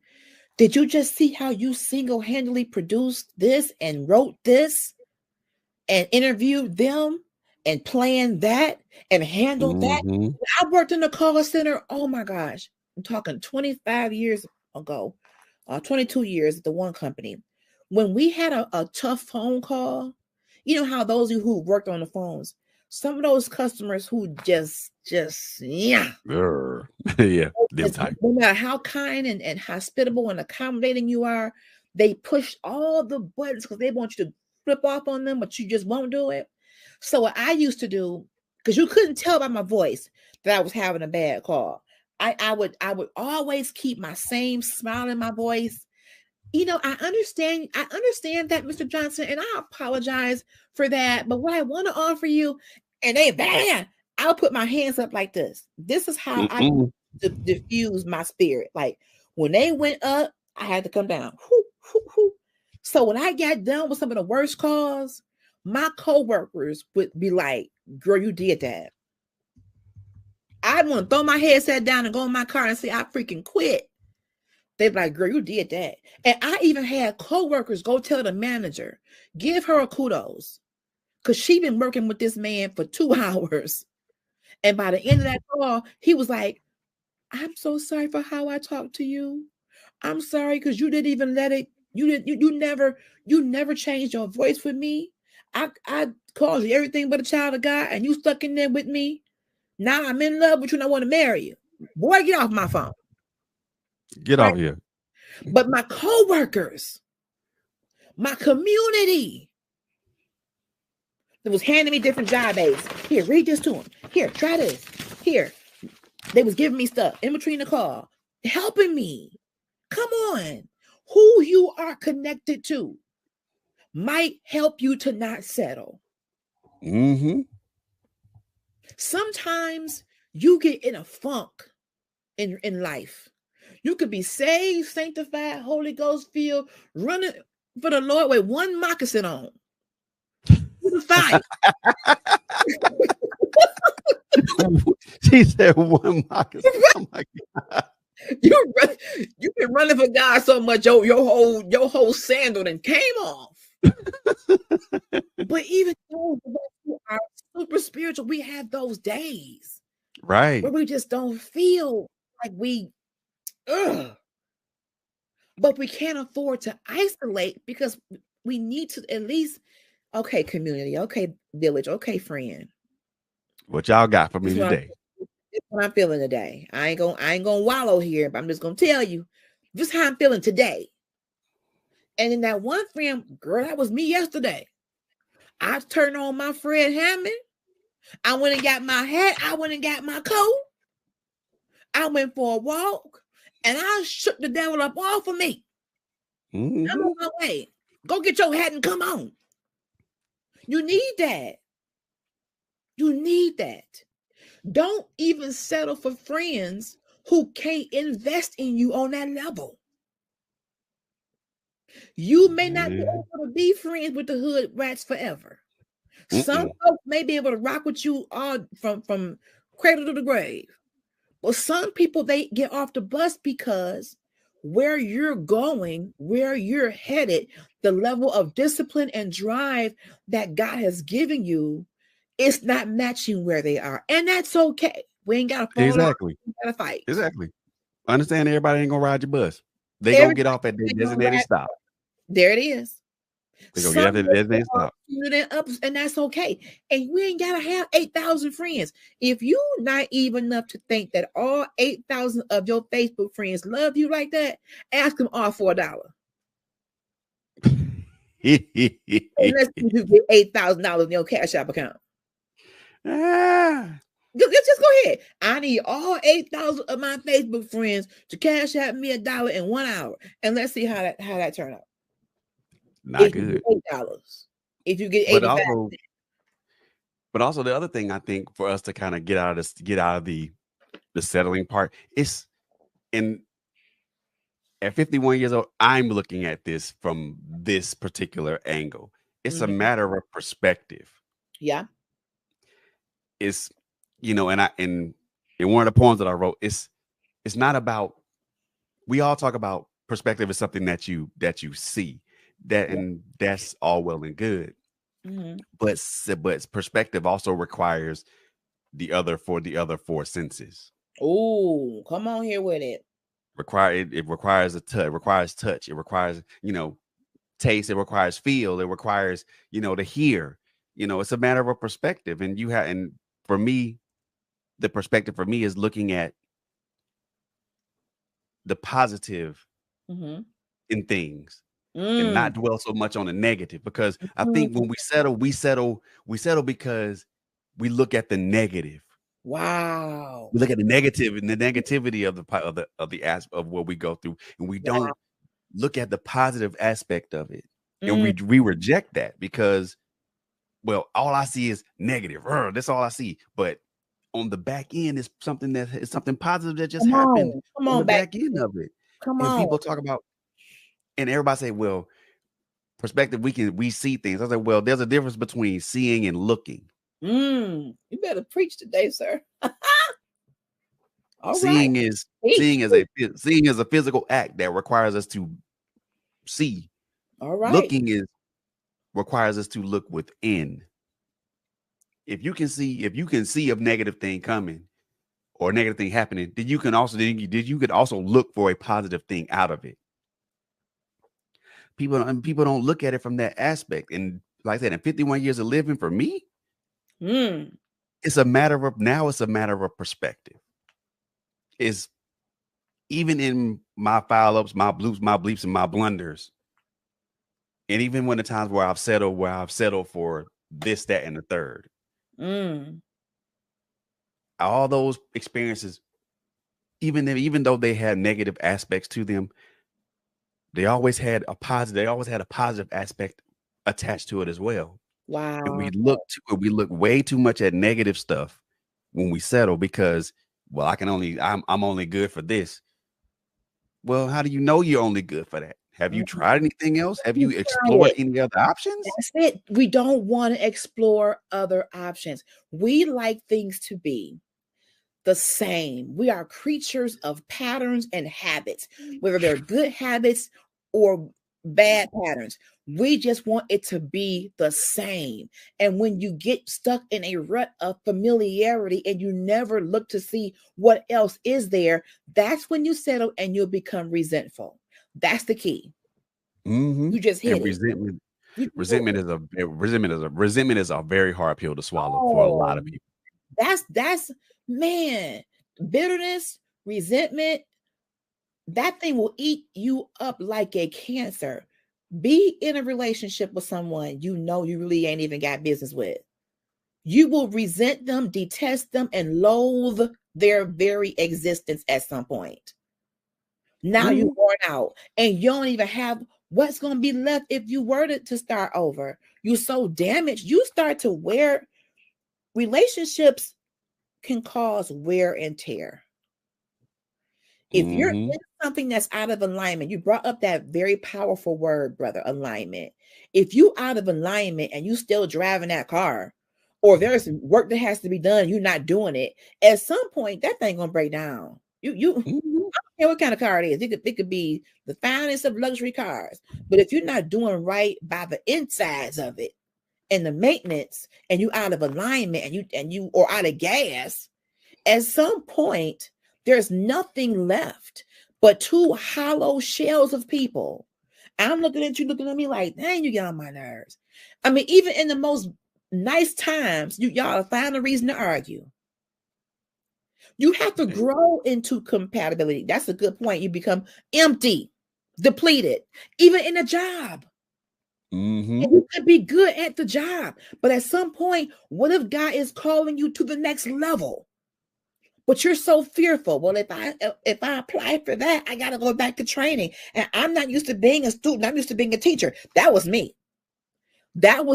I'm doing Miss Transparent right now. It took me a while to move out of that one department. It's all I knew for decades. I kept peeping over there. I wonder what they do over there. I wonder what y'all doing over there. What y'all doing? I want to know. I'm curious. Okay, so I got to apply for the job. Look at all these qualifications. Okay, I have that, but I don't have that. I don't have that. I could get that. I could work. I've done that. Okay. Whew. Just go and apply, Tanya. What's the worst that can happen? Just go and apply. They can say no. Right. And they can say yes. And much to my own surprise, they said yes. And here comes everybody else. We thought you loved this. We thought you would never leave this. I'm not leaving what I love. I'm opening myself up to something new. Look at this comment right there. This is the one thing that's settling. That's settling the zones. That really ain't that comfortable all the time. At the end of the day, we settle because we want to be in our comfort. We want to stay in that bubble. The bubble. We want to stay in the pattern.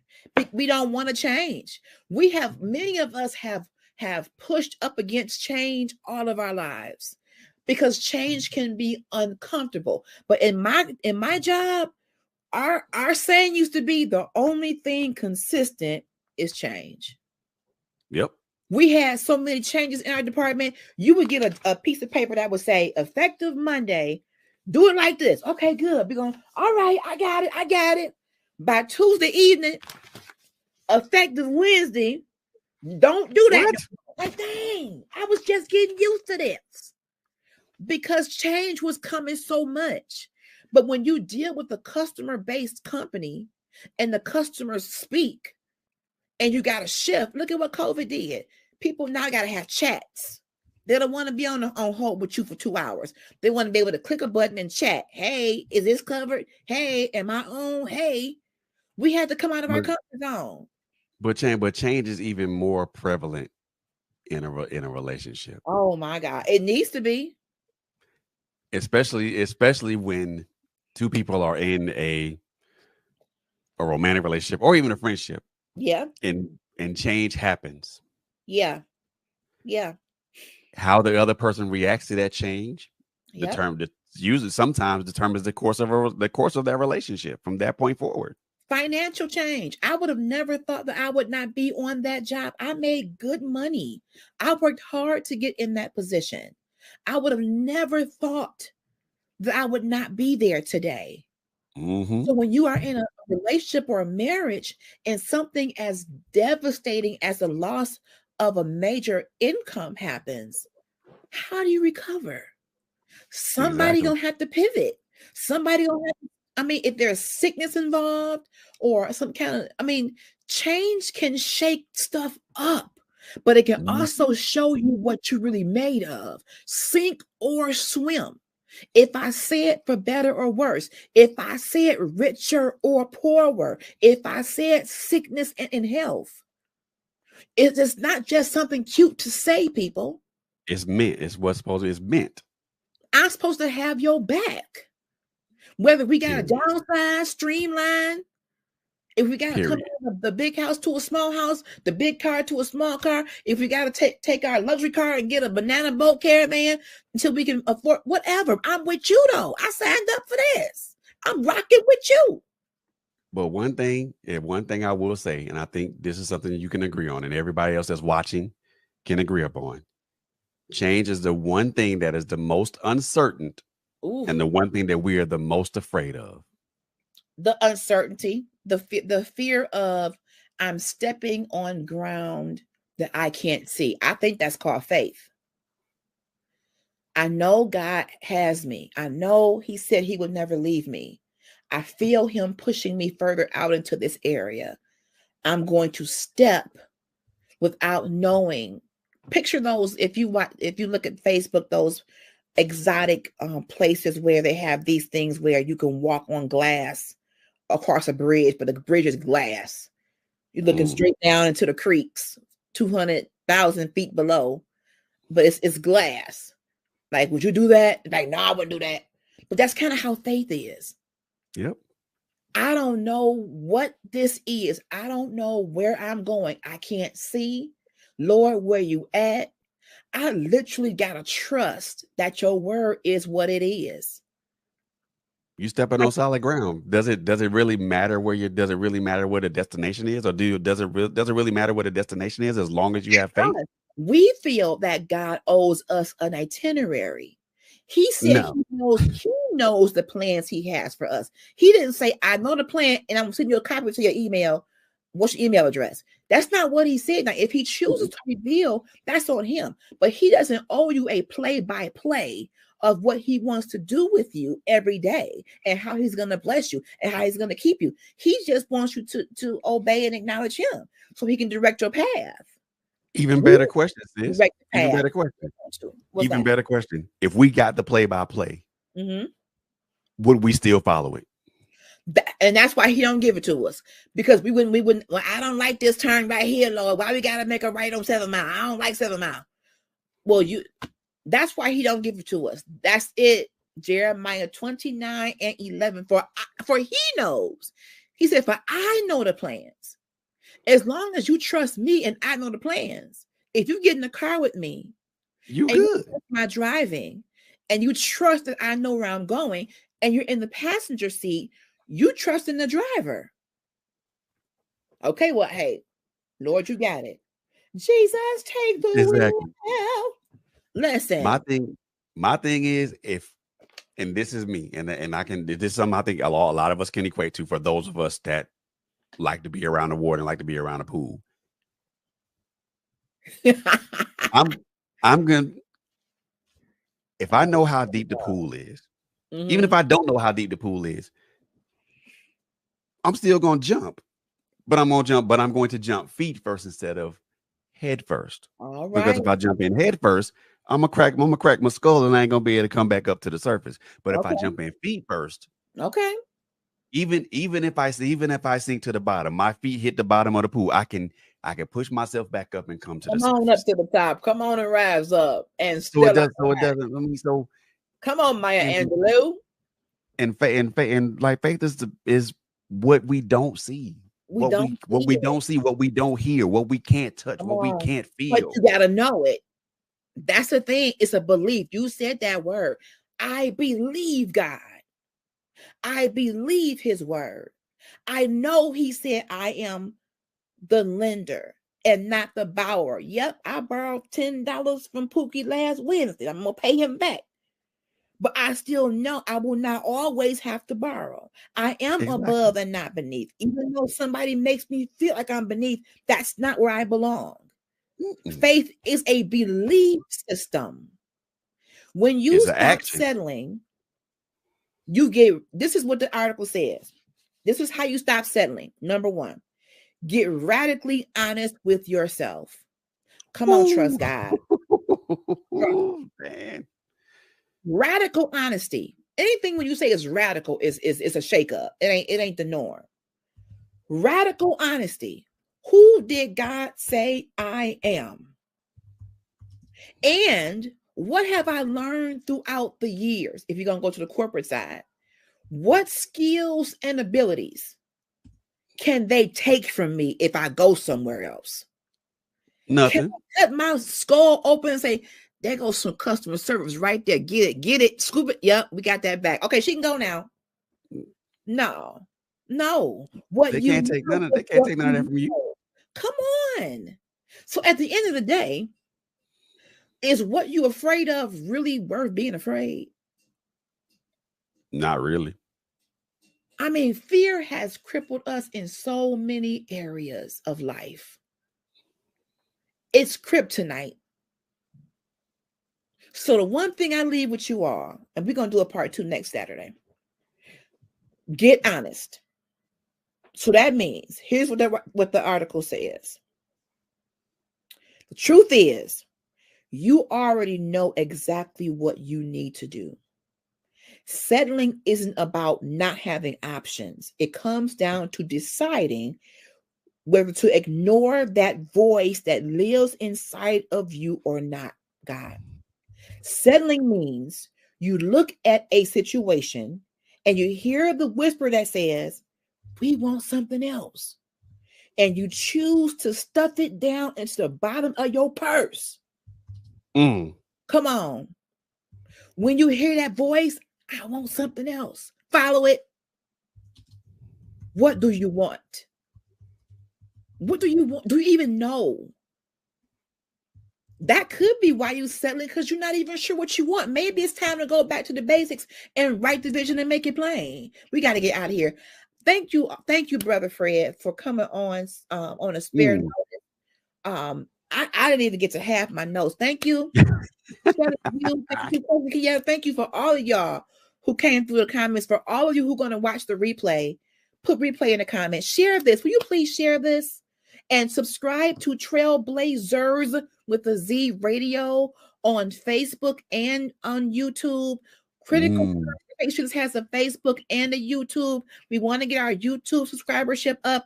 And we've got merch. Yeah, buddy. Mugs. So go to our website, www.trailblazers with the Z radio.com or just radio.com. No, radio. I put it in wrong. .com. We got merchandise. We would love for you to get a shirt, get a mug, help us to get the word out.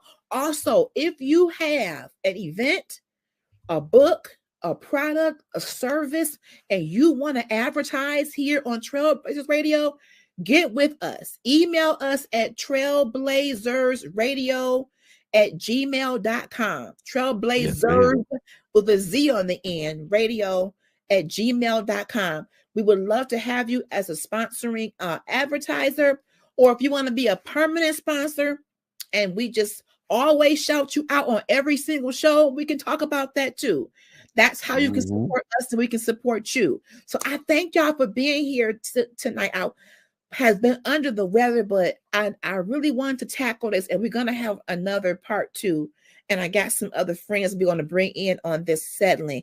Be radically honest with yourself and do what Shelley's View said, and trust God. No more settling.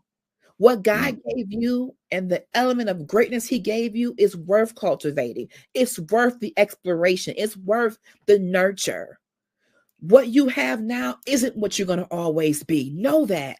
Exactly. And when the doors open up for you and you know that that's God, don't walk, run through them, because there must be something that you need on the other side. I will see you Monday morning at 9:30 a.m. for Power Hour. I love you, buddy. A wonderful rest of your weekend. Go to somebody's church tomorrow. Thank you, God. I'll see y'all. Bye, everyone.